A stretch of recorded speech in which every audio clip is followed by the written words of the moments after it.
راديو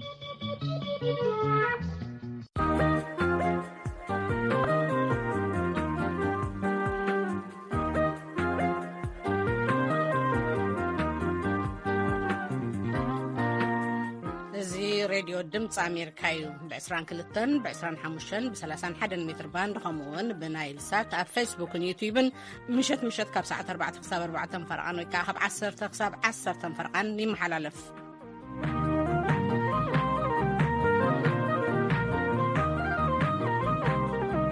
راح عندكم كرة سمعتنا لهم حاموس 24 سنة 2021 ويكا 17 سنة 2010 سنة عام تمرتيو زينا قدمنا بقدمة مالي أب تجراي تقوقاب زباها العراقة سولوس تفاصيل بزعبة استوهل دبداب نفرت زلهم عبالا حبرات منقسات أمريكا أوروبا بزعبة ذهب ومجلسن مس مسارحتنا هيزر مورك زتخايد حد سير كلمة طيقن بسحب قدم كقربيو سرع مدبنا خاط عنا أي وفر خطابة بوليو أب إيرترازت أما تخونيو نقولهم سلام سيكون كتكتاتل ناز عدمكم مني أفورك إيه زينا هنقدمنا كاب قبر مدهن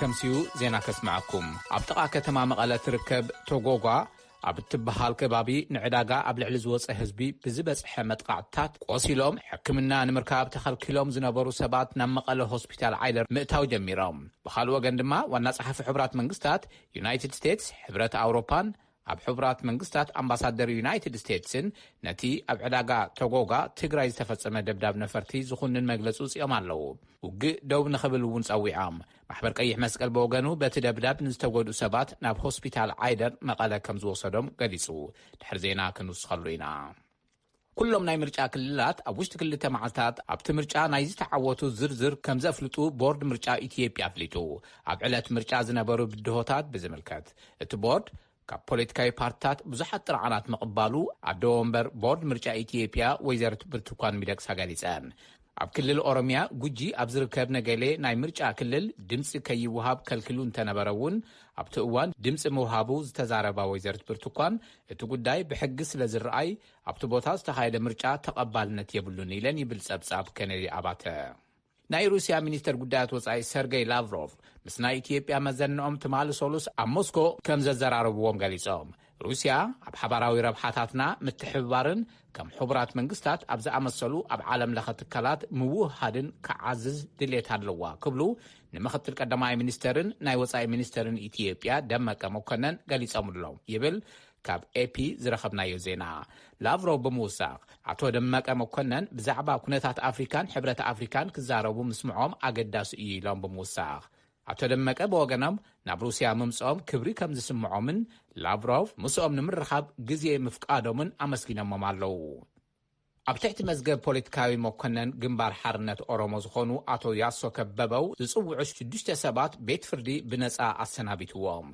ناي لعلواي بيت فردي فيدرال مقابعيا قبنات قداي سارة شبران حق منقستن 15 سنة كل 13 عام تمرد أبزو على مقابعيا بنسا السنابيتوهم كاب ما سرتيز تفتحو بوليتكاوي مكنن جنبار حرنت أورومو أتو ياسو حدا عامتن 10 أوارحن تأصيرو موسهم بمقلاز بنسانت أي تفتحنان كبلو تزاريبهم عقاب حق فيدرال بوغانو أب مسرح كركر أب بيت مأسر تسأنيهم زباخنا جزي أيكونن ناي فتح مركبي اوانيو إلوم يبل سبساب سحايدامتو ناي أورومو فيدرالس كونغرس افيكو تمالي أبزوز أو مجلسي نخلو زحاقوفا ناي حبر منقستي كتايشن أبوشت حدا عمد نسان فتحاون مرجع كايدنا اللو كبل قاليسو أبومبر اتبارتي بروفيسور مرارا ودينا نخلو زحاقوفا حاقراوي ناي مرر رئي للزبك كايد اللو ويلام حلاف ركب هزبي بيت صحفت بلسقنا بارتي كل الأوروميا عطو تاي دندعا أبزهب وملسي أوفيكو زوز أو مجلسي نات هزبي نمسرافيو زمسلي لام عطو تاي بموساق للزب كدملومي كايد نيرو حزون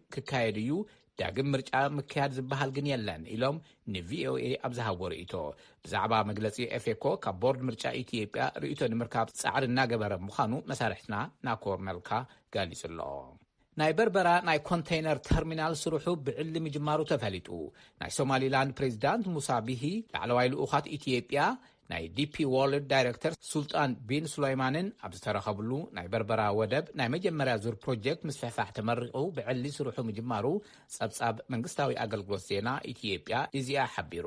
ብዲፒ ወርልድ 51 ሚእታዊ፣ ሶማሌላንድ 30 ሚእታዊ፣ ኢትዮጵያ ድማ 19 ሚእታዊ ሸር ዝተተሓዘ እቲ ተርሚናል ናይ መጀመርያ ዙር ምስፋሕፍሒ ፕሮጀክት 500,000 ኮንቴይነራት ናይ መሓዝ ዓቕሚ ከም ዘለዎ ተሓቢሩሎ ይብል እቲ ጸብጻብ። እቲ ጉጅለ ልኡኻት ናይ ኢትዮጵያ ሚኒስተር መጓዓዝያ ወይዘሮ ዳግማዊት ሞገስ፣ ሚኒስተር ገንዘብ ኣቶ ኣሕመድ ሸዲን ካልኦትን ይርከብዎም። መራሕቲ ሃገራት ኣፍሪካ ንሳልሳይ ማዕበል ለበዳ ኮሮና ቫይረስ ንምክልኻል ክታበት ቀልጢፉ ክመጾም ይምሕጸኑ ኣለዉ። ኣብ ዝሓለፈ ሰሙን ቁጽሪ ሓደስቲ መልከፍቲ ኣብ ኣፍሪካ ብ30 ሚእታዊ ክውስኽ እንከሎ መጠን ሞት ድማ ብ15 ሚእታዊ ዓቢሎ። ሪፖርተርና ሊዛ ሽለይን ካብ ጄነቭ ንዝለኣኸቶ ጸብጻብ ኣብርሃም ተስፋልኡል ካቕርቦ እዩ። ብመሰረት ጸብጻብ ውድብ ጥዕና ዓለም ብዝሒ መልከፍቲ ቫይረስ ኮሮና ኣብ ኣህጉር ኣፍሪካ ልዕሊ 5 ሚልዮን ክበጽሕ እንከሎ ብሰንኪ እዚ ቫይረስ ዝሞቱ ዜጋታት ድማ ክሳብ ሕጂ 136,000 በፂሖም ኣለዉ።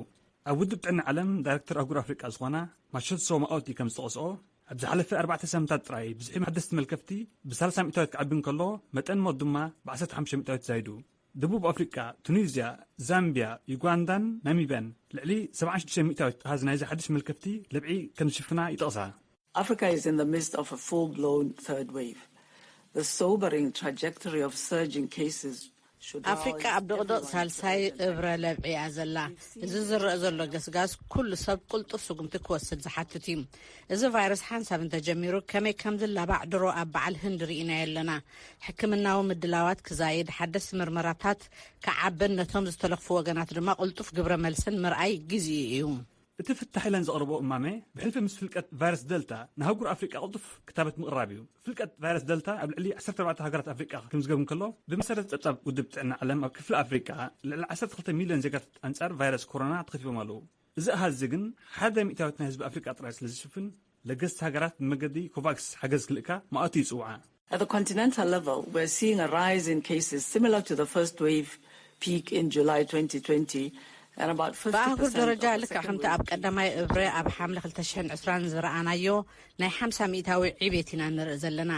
እቲ ካልኣይ ገጽ ኣብ ጥሪ 2021 ዝተረኣየ ክኸውን ከሎ በዚ ሳልሳይ እብረ ከይተጠቃዕት እምበር ኣፍሪቃ ቁልጡፍ ሓገዝ ክታበት የድልያ። እቲ ቀንዲ ኣማራፂ እምበር ክታበት ጥራይ እዩ። ኣብ ኣህጉር ኣፍሪቃ ንለብዒ ቫይረስ ኮሮና ንምግታእ ኣስታት 10 ሚእቲ ካብ ህዝባ እንተደንጉየ ኣብ ወርሒ መስከረም ክኽተብ ከም ዘሎ መግለፂ ውድብ ጥዕና ዓለም የመልክት። እዚ ንምኽኣል ድማ እቲ ኣህጉር 200 ሚልዮን መጠን ክታበት የድሊ።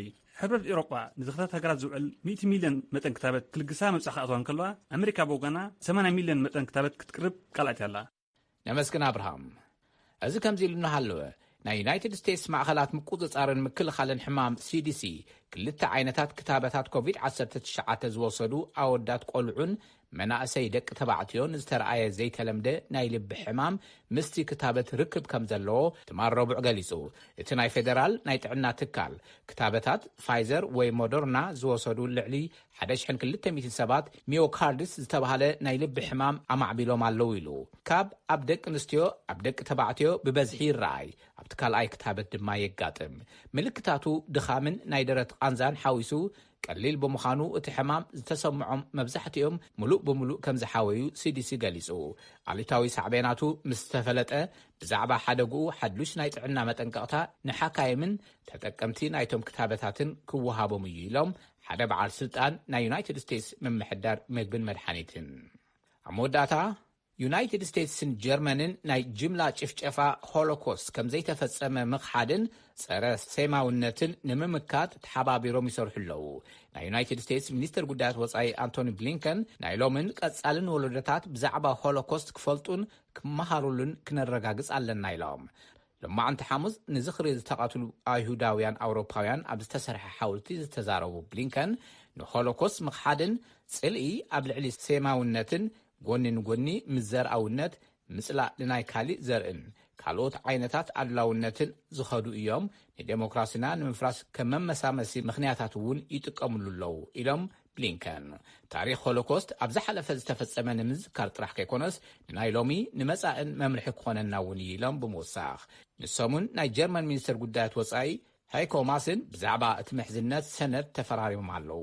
ዜና ኣብዚ ይፍጸም።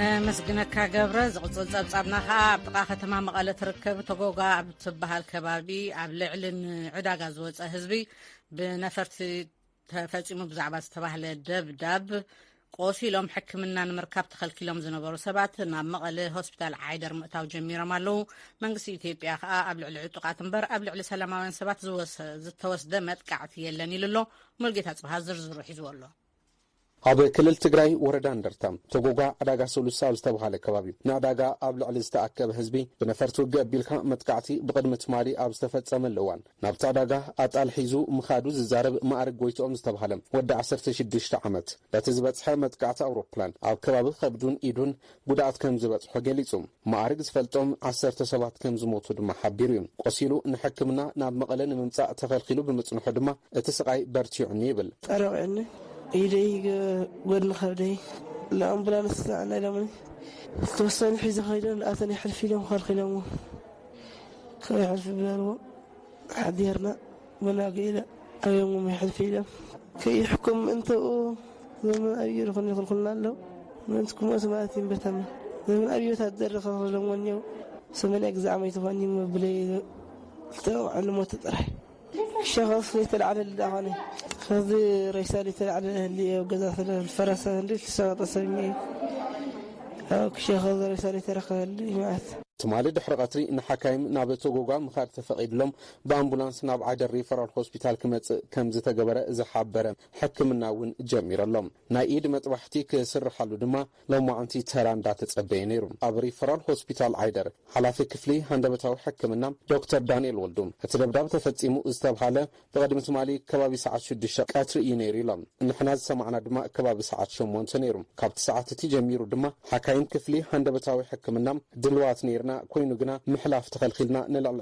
24 ساعات أو كيلات تتصنيحنا لهم تزبنا للي 24 ساعات بفقاد كل كلام هنات للي 24 ساعات تطوينا هنا بحمومات دكيسهم وديهم من قدي للهم تزاينو جس للي 24 ساعات هنا جنا من قدي أو كيلات تطوينا هنا كاوقع يا حموم قدراتني تقعد أسألتها تروح توصل تخليك ندرس ولا بتاع حلو تروح حكم إنه بس مين إنجليزي يزحف هتان إقرأ إذا تقريت مدة مسترخبت إذا تقريت مجل متان جمرت عسرت غلط عمتها تريات خلها عسرت غلط عمتها تنيرة مجلش قبل سنتين ما نتحكمنا زيد نقدر حندر تحكمنا هنا كم يقدر من للإسرائيل بعد سنة كن بناتنا مهنات هيكون أثليت بدنا بزوجنا حكمنا سجن كله خالي كن بسكال مثلا كل صحتنا لنا للإسرائيل بعد سنة just أي كلام بالمطرح تدورنا تمالي ناب حكمنا كابزاتو زغوصل سوات بتوسخي لما أنتي قدعات نزبطهم كنتا عسرتان أمبولانس اللي إخنا لنا نعان نتقبل لنا يلوم دكتور دانيال وطرز موتو سبات كابر بعك ساب سمانه كبتحو يخلو اليوم زبل حابريت اللو زبلو دكتور دانيال وطر قدعات زبطهم كابزي كبلت يخلو بغتصالي متصراي يدلي يلوم كسرو زين مبال كابتو خالي محناتو فنداتو حقات انتلو عبزي إبسنتر عبزي ما أخرنا يزي فنداتو حقات انتلو بتعمل ستوقد أساب كله خالي ناتو فين التاريخ بتعمل بزوج ستوقد خالي كابزم زكاة من حمومات معخل حنتيا مسؤولة عبجز أنا برد سبيتية كوابي إسلام كلتن تخون كي يحكم ويعمل مركعتنا برد سبيتية يعني لا إسلام كلتن تخون فرما هيز كاو تقول يا متى أنا ونحط مسؤولة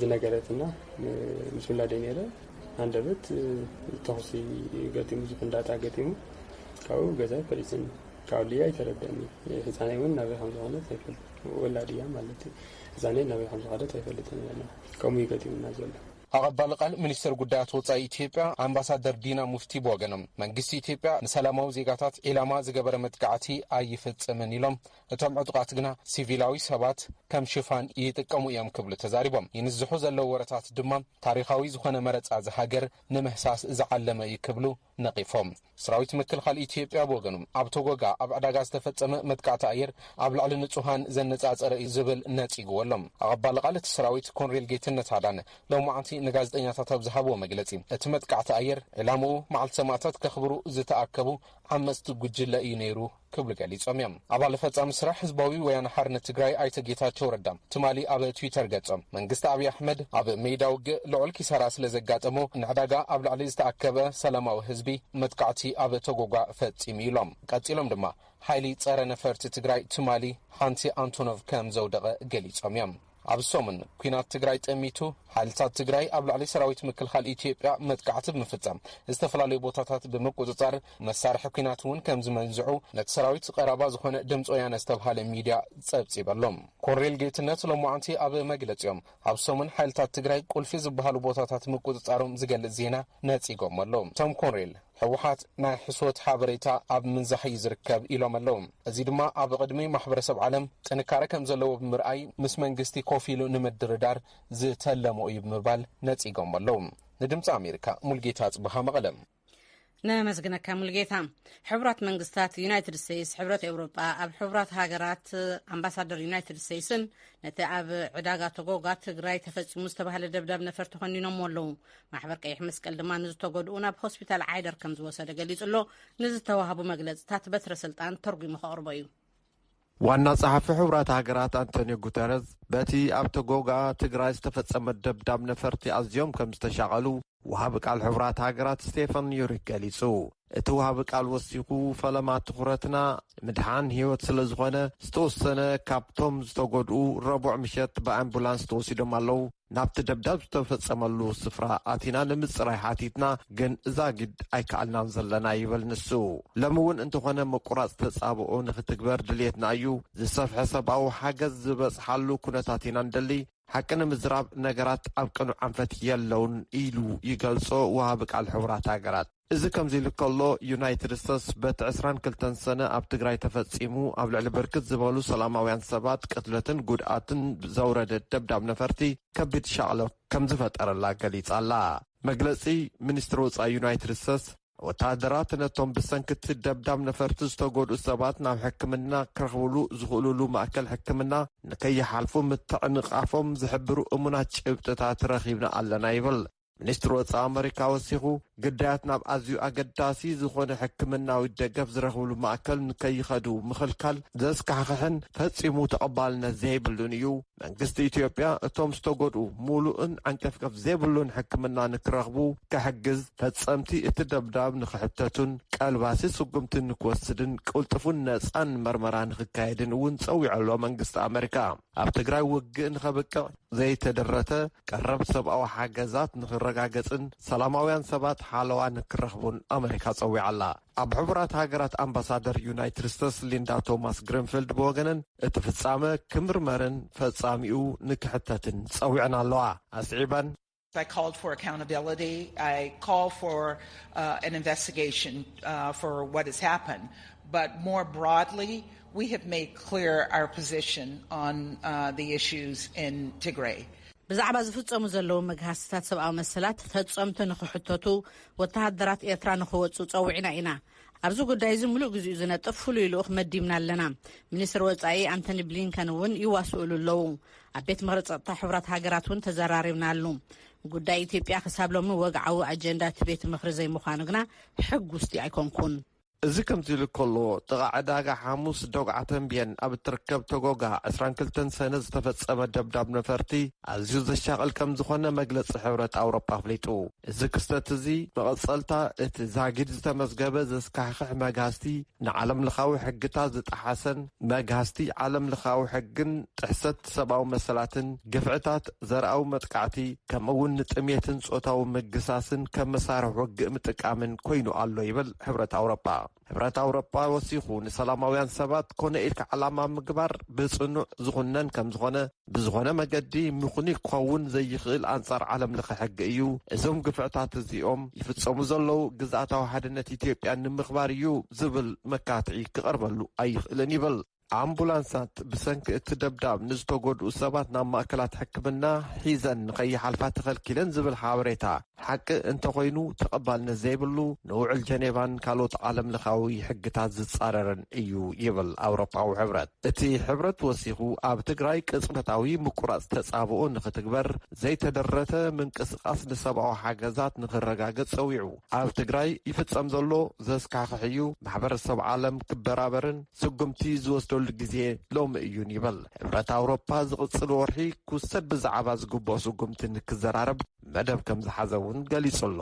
ኣብ ተመሳሳሊ ዜና መግለፂ ዘውፅእ ዓለም ለኸ ማሕበር ቀይሕ መስቀል ብወገኑ 7 ኣባላትን 2 ኣምቡላንሳትን ካብ ቶጎጋን ሃገር ሰላምን ዝቆሰሉ ሰባት ናብ ሆስፒታል ዓይደር መቐለ ከም ዝወሰደ ገሊጹ ኣሎ። ገለ ካብቶም ዝቆሰሉ ኣዝዩ ከቢድ መጉዳእቲ ከም ዝወረዶምን ናይ ህይወትን ሞትን ሕቶ ስለ ዝኾኖም ናብ ክፍሊ መጥባሕቲ ንክኣትዉ ዝተገብሩ ከም ዘለዉ እውን ቀይሕ መስቀል ሓቢሩ ኣሎ።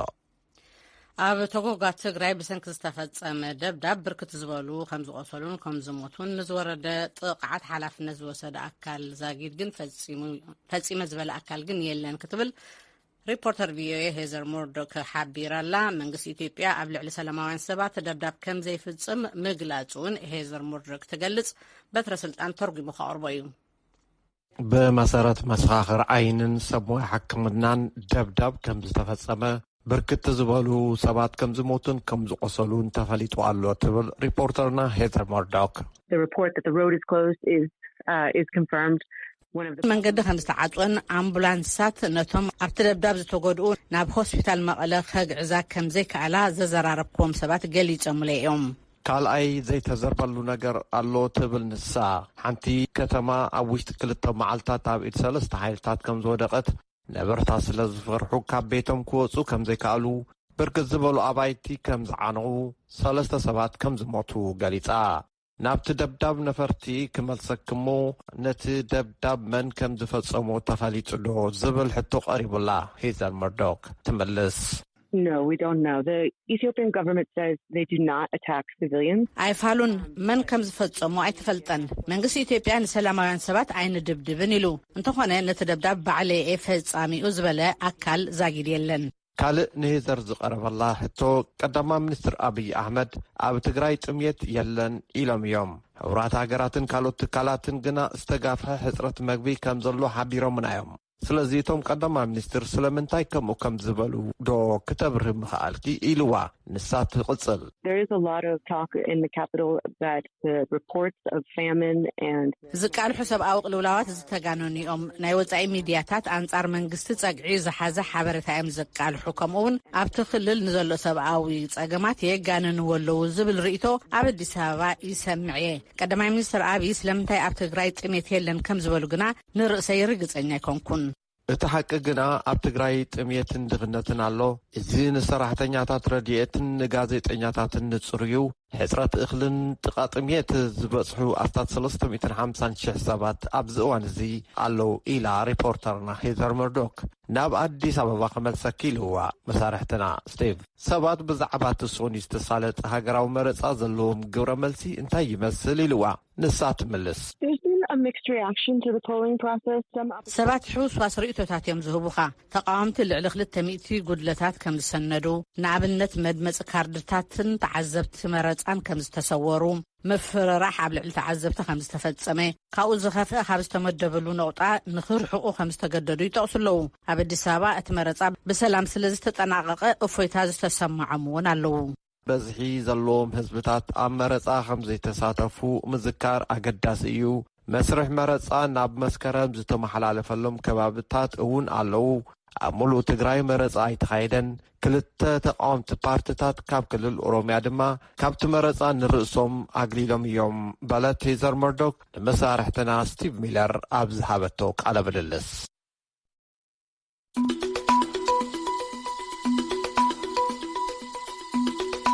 ነመስግነካ በትረ። እዚ ሬድዮ ድምፂ ኣሜሪካ እዩ። ናብ ስሩዕ መደብና ጥዕና ክንሓልፍ ኢና።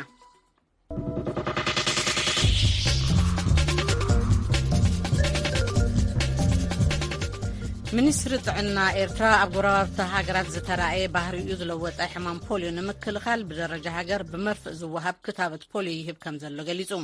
ኣብቲ ሚኒስትሪ ሓላፊ ኣሃዱ ሃገራዊ መደብ ክታበት ኣቶ ቴድሮስ ይሕደጎ ንቪኦኤ ኣብ ዝሃቦ ሓበሬታ ካብ 23 ክሳብ 25 ሰነ 2021 ኣብ ዘሎ ግዜ ካብ ወርሒ ለካቲት 2021 ንድሓር ዝተወልዱ ብመርፍእ ኣብ ጨዋዳ ዝወሃብ ክታበት ካብ 6 ወርሒ ክሳብ 5 ዓመት ዝዕድሚዮም ህጻናት ቆልዑ ከኣ ቫይታሚን ኤ ከም ዝወሃብ ገሊጹ ኣሎ። ብርሃነ በርሀ ንመደብ ጥዕና ሒዝዎ ኣሎ። ኣብቲ ሚኒስትሪ ሓላፊ ኣሃዱ ሃገራዊ መደብ ክታበት ኣቶ ቴድሮስ ይሕደጎ ንቪኦኤ ከም ዝሓበሮ ኣብ ጎረባብቲ ሃገራት ብለበዳ መልክዕ ዝረአ ዘሎ ባህሪኡ ዝቐየረ ቫይረስ ፖሊዮ ንምክታእ እዚ ወፍሪ እዚ ከም ተበገሰ ተዛሪቡ ምስ መሃብ ብኣፍ ነጥቡ ዝወሃብ ክታበት ፖሊዮ ተኣሳሲሩ ዝመፀ ቫይረስ መልመስቲ ይፈጥር ኣሎ። ኣብ ውስናት ሰባት ወይ ቆልዑ ጥራይ ዘይኮነ ከማንሲ ካብ ሰብ ናብ ሰብ እናተመሓላለፈ ብለበዳ መልክዕ ክረአ ጀሚሩ ኣሎ። ብፍላይ ከዓኒ ኣብ ሱዳን ሕጂ ብፍላይ ዘን ከባቢና ዘለዋ ሃገራት እቲ ሸፈነ ክታበት ኣዝዩ ትሕት ስለ ዝብል ካባና እቲ ቫይረስ ከዓኒ ዑደት ይገብር ስለ ዘሎ ካብ ሰብ ናብ ሰብ ክሰጋገርን ብለበዳ መልክዕን ክረአ ስለ ዝጀመረ ካብዚ ንክንድሕንልና ቅድመ ምክልኻል ዝወሰድናዮ ስኩንቲ እዩ ማለት እዩ። ኣብዚ ወፍሪ እዚ ካብ ወርሒ ለካቲት 2016 ንድሓር ንዝተወልዱ ህጻናትን ቆልዑን ክታበት ፖሊዮ ካብ 6 ወርሒ ክሳብ 5 ዓመት ንዝዕድሚኦም ህጻናትን ቆልዑን ከዓ ቫይታሚን ኤ ከም ዝወሃብ ዝሓበረ ኣቶ ቴድሮስ ነዚ መደብ እዚ ንምዕዋት ናይ ክታበት ኣሃዱታት ተዳልዮም ሞያውያን ተዋፊሮም ከም ዘለዉ ኣብሪሁ። ነዚ መደብ ስራሕ እዚ ዕውት ንምግባር 656 ናይ ክታበት ኣሃዱታት ኣቑምና ኣለና። ንሰከፍ ናይ ክታበት ኣሃዱ ወይ ከዓ ጋንታ ከዓ 3 ናይ ጥዕና ሰራሕተኛታት ኣለዋ። ሓደ ከዓ ካብቲ ኮሚኒቲ ብቀረባ ነዚ ናይ ኮቪድ-19 ናይ ምክልኻል ኣገባባት ተጠቒሞም መስርዕ ዘትሕዝን ፅሬት ዝከታተልን ምስኦም ዝተሓገዝ ሓደ ሰብ መዲብና ኣለና ማለት እዩ። ስለዚ 1968 ናይ ጥዕና ሰራሕተኛታት ኣብ ኩለን ዘን ናይ ክታበት ጋንታታት ተፋሒሎም ይሰርሑ ኣለዉ። ብላዕሊ እውን ካብ ደረጃ ሃገር ካብ ደረጃ ዞባ ናብቲ ናይ ስራሕ ቦታ እናኸዱ ምቁፅፃርን ሱፐርቪዥንን ሞኒተሪንግን ዝገብሩ ከዓ ሰባት መዲቦም ኣለዉ። ካልእ ማዕርያ 147 ትራንስፖርት ሳፖርት ዝገብራ ወይ ከዓ ናይ መጓዓዝያ ሓገዝ ዝገብራ መካይን እውን ተመዲበን ኣለዋ። ኣብዚ ምብራቃዊ ወላጉል ናይ ኤርትራ ኣፃምዕን መካይን ዘጓዓዞ ከባቢታት እውን ስለዘሎ ኣግማል ልሙድ ንመጓዓዝያ እንስሳ ንኣና እዩ። ኩሉ ግዜ ክታበት ነጋዕ ዘሎ 52 ኣግማል ኣለዋ። 2 ጀላቡ ከዓ ኣብቲ ደሴታት ናይ ባህሪ ናብኡ ተዋፊረት ኣገልግሎት ክታበት ክህቦ እየን ማለት እዩ። ፖሊዮ ካብ ኤርትራ ሙሉ ብሙሉ ድሕሪ ምጥፍኡ ኣብ 2005 ካብ ፖሊዮ ነፃ ዝብል ወረቐት ምስክር ከም ዝተዋሃበ ዝሓበረ ኣቶ ቴድሮስ ነዚ መልክዑ ዝቐየረ ዓይነት ፖሊዮ ንምክልኻል ኣብ 2018 ብመርፍእ ኣብ ጭዋዳ ዝውሃብ ክታበት ከም ተኣታተወ ገሊጹ ኣብ ቀጻሉን ብስሩዕ ክውሃብ ከም ዝኾነ ኣረዲኡ ቅድም ቃደም ኩሉ ቆልዓ ኣብ መበል 14 ሰሙን ዕድመ ምስ በፅሐ ብዘይካቲ ብኣፍ ነጥቡ ዝውሃብ ክታበት ፖሊዮ بمرفض وهاب كتابة بوليو خوصد كالعين زجنا كور شوعات كلتشان إسران حال ندح زل جزيرة كلهم تشعات ورح زبص عدمه كالعي بمرفض وهاب كتابة بوليو كم دوسك الجبري حجتها يعني قبلنا تيبقى بلاد وهاب كتابة بوليو أطوق نبلنا بزمس كلت 3 عامات تحريك والآتي بمرفض وهاب كتابة بوليو أي كوسج نحفشاوي أو هوا كتابة كجبرون زلهم تنقطعتن عملكيتو أتو تدرس نزل سعب حبريتها عم حلالي فلو أبتي تكاد الناس دارنا كتابة نقطة يكون بجزاوي زغومنا كتابة نقطة عفشو قومتن تنكساستن زخون معري شعن كتابة زخونا كتابة نقطة هات قيمة لا بيترا بمولو مالك نسك سدرايبت استغال متن ناي كتابة كارت حزون ناتي ناي كتابة نقطة ويقعد كارت عندنا خمس قنزلو أتو إسوها أقولت ناي عدلا فيتامين إن كومون تي بمرفض وهاب كتابة ناي بوليو مستهون أتونا كتابة كارت نقدك سفر سزلوا قال كل محجي بمرفض وهاب كتابة بوليو خوص زقبو استفعل هناك كي وصلت تنحون كم زي وصله مرة قصي أتونا كتابة كارت كرس سزلوا نا كتابة كارت لمحزم كمسو توسخون أزلنا يجزي لبدا كوفيد-19 سلزلوا لذي خبر زقبو تنقاطات بملو وجن أجرجالي يخون تجرجالي ويسترابيتات كا كمال ولو نسكف أقولت كوسد زمس إسترابيت سكول عطون ناي أفنشان مشفن يقطكم اللوم أم نسكف تكالت عنا خالي نايتري زخون سانيتايزرز وحدو كل اللو تتخيل خا ما ينساونا نقرب اللو تكالت عنا كلهم تم أقولت هو نايت أنا ساعتين እቲ ግቡእ ናይ ምክልኻል ሜላታት ክጥቀሙ ኣለዎም ጋዋን ክገብሩ ኣለዎም እንደገና ናይ ኣፍን ኣፍንጫን መሸፈኒ ክግበር ኣለዎ ኢዳውን ከዓ ብፅሬት ኩሉ ግዜ ክሕዙ ኣለዎም ኣብ ኤርትራ ክታበት ዓባይ ሰዓል ንፍዮ ፖሊዮ ተኽተኽታ ዲፍቴሪያ ቲታኖስ ነድሪ ጸላም ከብዲ ወይ ከዓ ሄፓታይት ቢ ኢንፍሉዌንዛ ታይፕ ቢ ሮታ ቫይረስ ሩቤላ ቫይረስ ሉምኮካል ባክቴሪያ ከምኡውን ንክታበት አንቅጽ ወሲካ 13 ዓይነት ንህፃናትን ቆልዑን ብስሩዕ ዝወሃቡ ክታበታት ከም ዘለው ሰነዳት ሚኒስትሪ ጥዕና የመልክቱ። ብርሃነ በርሀ ንድምፂ ኣሜሪካ ካብ ኣስመራ።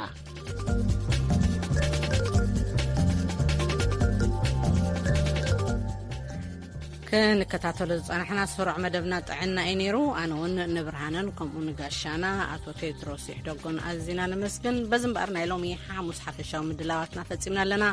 ፅባሕ ዓርቢ ክሳብ ንረኽበኩም ምኒ ኣፈወርቂ ካብዚ ካብ ዋሽንግተን ዲሲ ምስ ከባቢኣን ምስ ኩሎም መሳርሕተይ ሰላም ለይቲ ደሓን ሕደሩ።